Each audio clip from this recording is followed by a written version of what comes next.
Ja Morant, Chad, is not on the court currently based on the suspension from the NBA, but we have heard from Ja Morant. And for the first time, we have to react to what he has said based on this situation. So he did an interview with Jalen Rose on ESPN. Ja Morant went and sought help for what I can tell was about 2 or 3 days at a treatment facility early this in week, Florida. I buy that Ja Morant wants to make better decisions and that he wants to do what's right and he does not want to sabotage his career.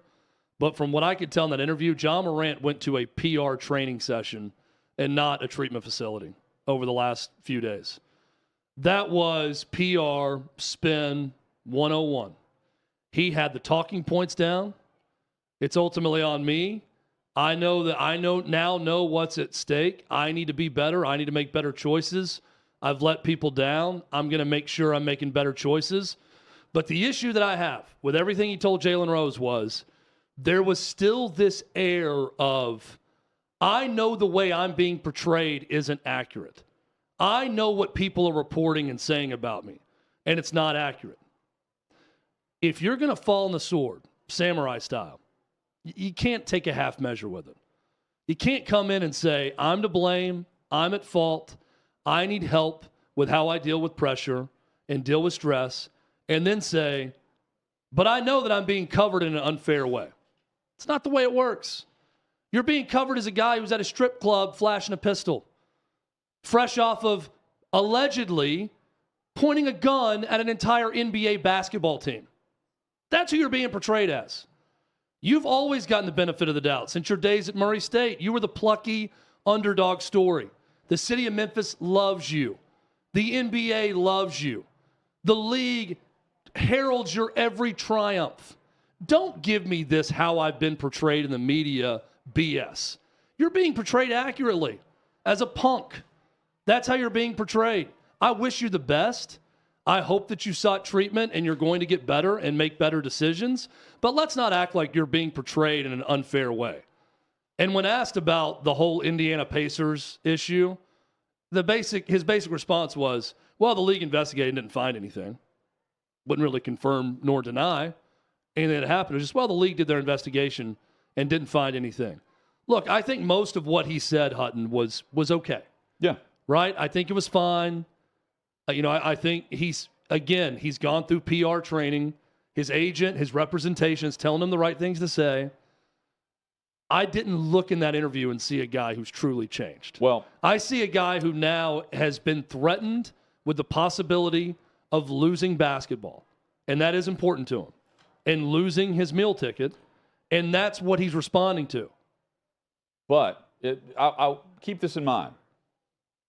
Throughout the week, we have said, and like late last week as well, it is time for the NBA and the Grizzlies to step in and do something because we were watching the downfall in real time as a reality TV show every other day. Now it's on Ja Morant. The NBA has suspended him for 8 games without pay. This interview, and I agree with you, Chad, is, for the most part, we heard the right things. But is he going to change the actions or not? When he comes back, we'll find out. Because chances are, if he's not changed, something bad is going to happen fast. And then he'll receive another suspension.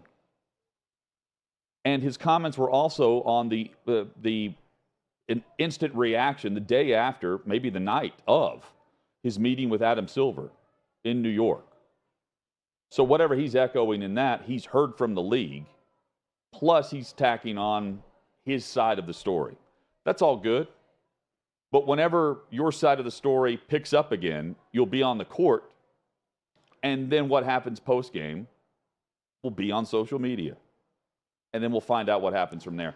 I've been straightforward on this. I'm glad the NBA stepped in and did something. I'm glad the team is trying to do something. And you can tell they're walking on eggshells with this, with how they handled it to begin, which was, it's not a suspension. He's getting his mental help and all. Okay. He's away from the team as he seeks treatment, whatever he's doing. Then the NBA came back and said, suspended for 8 games. Now it's on Ja Morant. And it has been from the start, but at least we see an idea of the league not letting him just get away with this every time we have the topic of Ja Morant. Because he's it's a special talent. And by all accounts, like, the teammates really like him. It's the group he's running with, Jack. It's him, too. I'm not going to give him the group he's running with came with the Pacers incident, not him specifically. And look, the fact that, his mom, it's everyone around him. His dad's a problem. Shannon Sharp on the I think the fact that his mom is calling him to go defend her at a finish line, at a mall in Memphis, like, these are just problems that are going to follow him until, I'm not saying, pull an Aaron Rodgers and ditch your family.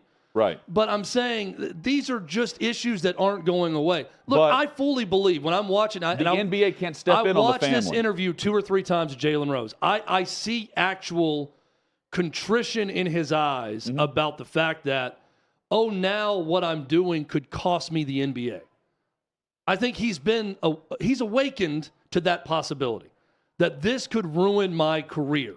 And what I love to do most is play basketball. And I want to make a lot of money playing basketball. I think he's alert to that. I don't buy it when everything you say also ends with, and I know the way I've been portrayed in the media is not fair. No, it's totally fair. You should not be talking about media coverage. He deleted his social media, which is smart. Stop talking about how you're being portrayed, or I know that the way I'm being portrayed is not reality. Right. It is reality. I mean, if you really want to fall on the sword, come in and say everything that's been said about me is 100% accurate, because I put myself in a situation knowingly, willfully recording myself in a strip club with a gun. So whatever's being said is right. I'm going to prove everyone wrong, though, moving forward. From here on out, I am what they say, and I won't be anymore. Period. That is the Chad Withrow PR class. Don't give me these I've made mistakes, I'm accountable for them, but what's being said about me is not accurate. It's 100% accurate. Everything is 100% accurate. So figure it out. Don't have anything happen again. Now, I also think watching it, I'd be shocked if anything else happens. I do think he's going to walk the straight and narrow, at least for this season, the remainder of it. That doesn't mean the group he's hanging with will. True. They very well could get another incident. And so that's why it's on Ja Morant here. Step in and do something about that, or not. But either way, you're going to be accountable for that because it comes back on him. It's Ja Morant and his group.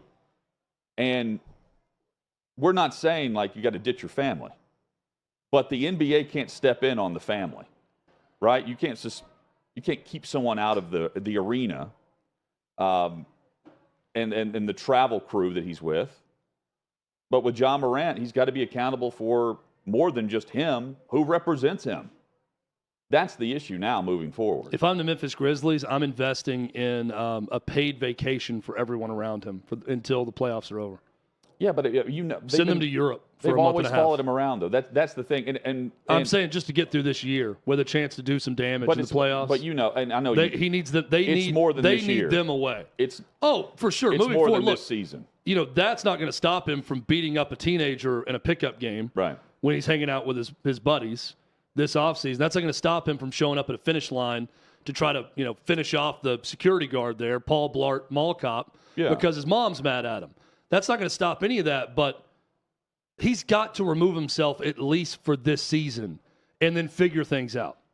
I mean, this has to be the wake-up call to say, guys, I need you the hell away from me and family until I get back playing and we're through the playoffs. Then we will reevaluate what is best for me moving forward. It's the most difficult aspect of a young player coming into the league. Charles Barkley said this. You get a ton of money, and you have family members that you have grown up with that have helped you along the way, that are calling you and needing things, or that are with you, that have represented you, and you've got them with you for the NBA career, and then things begin to hit the fan, and you have to make a decision. Yeah, I mean, look, it's on Ja Morant now, how he wants to handle this moving forward. And I just don't think there's any simple solution, and I certainly don't think 3 days at a treatment facility in Florida is going to cure him. I kind of laughed at the amount of time that he went away and then came out and then did this interview with Jalen Rose. I think a chat with the commissioner of the league should do more than the treatment facility that for 3 was days. more. That was more. Yes. And I think that led to some of the topics and his discussion points that he had hit on with Jalen Rose.